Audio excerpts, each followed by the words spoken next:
The U.S. Forest Service has a requirement for janitorial services.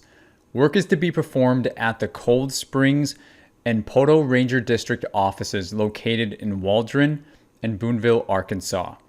The due date for the solicitation is December 20th, 2021. The set-aside is for total small business, and the NAICS code being used is 561720 for janitorial services.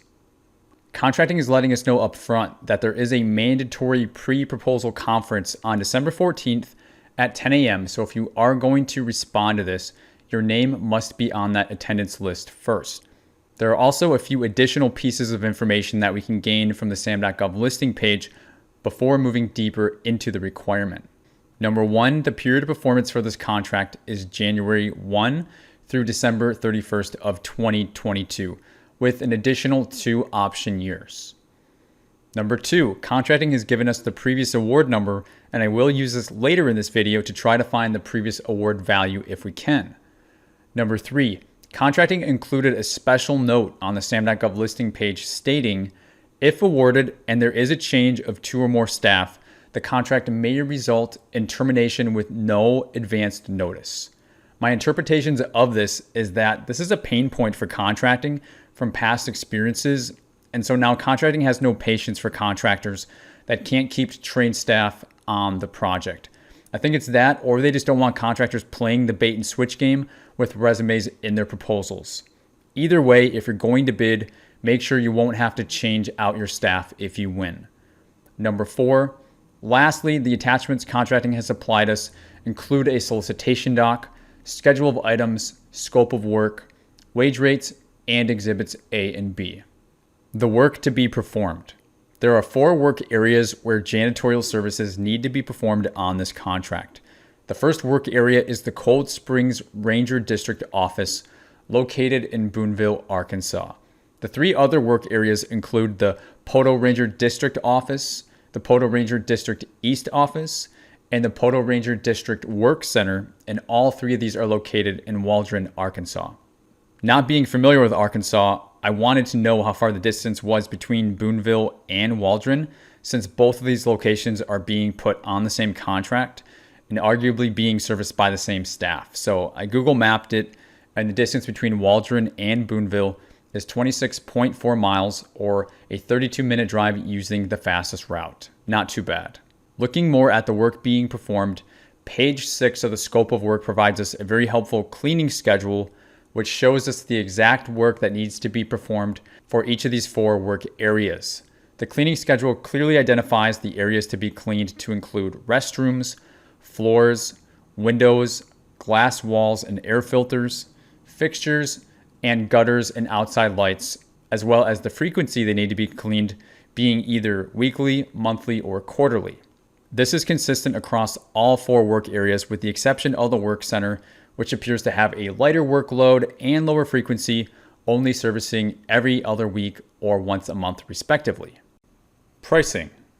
To price this contract, remember there are 4 work areas and a base plus 2 option years to be considered. For pricing, contracting has provided us a schedule of items attachment that you will need to fill out as part of your proposal package. The schedule of items is pretty intuitive, especially after just reading through the cleaning schedule breakdown. Here, contracting has each of the 4 work areas broken out to price separately.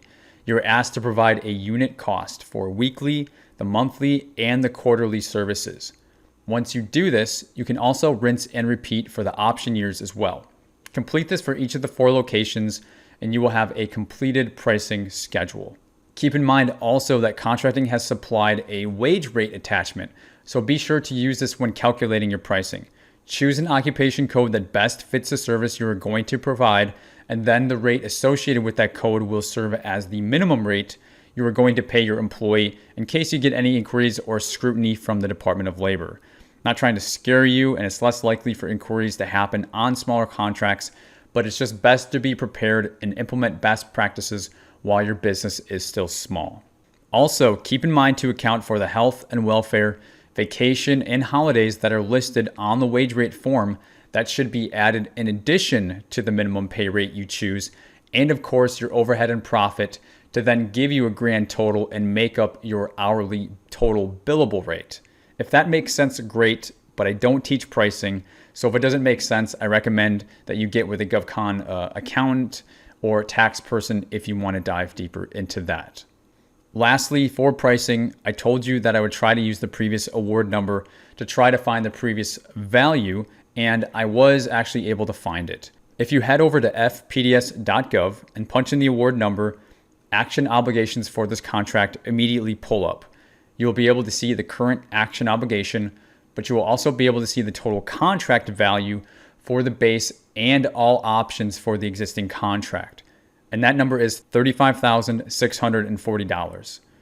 Now, this number is not always a silver bullet because there can be changes to the scope on the future contract that you're bidding, but sometimes it is a silver bullet and it at least gets you in a close ballpark, again, if no major changes are being made from contract to contract.